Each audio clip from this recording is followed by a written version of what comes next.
Gore Vidal was unapologetic after a lifetime of goading the powerful. The war on terror, that isn't a war, it's a metaphor. It's like saying the war on dandruff. Gore Vidal considered being outspoken on the subject of politics his birthright. He was brought up in the Washington, D.C. home of his grandfather, Senator Thomas Gore. I got a thorough grounding in American history. Vidal's parents divorced when he was 10. His mother married Standard Oil heir Hugh Auchincloss, making Jacqueline Bouvier, later Kennedy, his stepsister. Did you want to be famous? Well, everybody I knew was. So it seemed inevitable he would be too. The question was, famous for what? Well, I don't find me interesting, but I find the nation very interesting. Politics was in his blood. But by publishing The City and the Pillar, a novel about homosexuality, in 1948, when he was 23, he eliminated any possibility of a political career.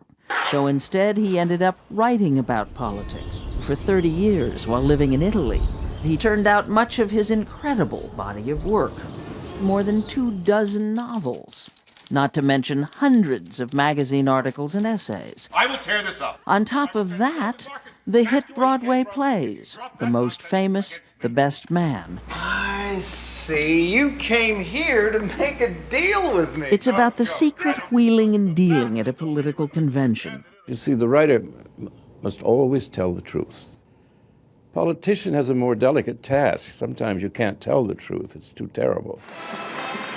Which brings us to the 1968 Democratic Convention in Chicago, the backdrop for the televised confrontation between Gore Vidal and conservative commentator William Buckley. The only sort of pro-crypto Nazi I can think of is yourself. Failing that, I would only say that we can't have. Now listen, you queer, stop calling me a crypto Nazi.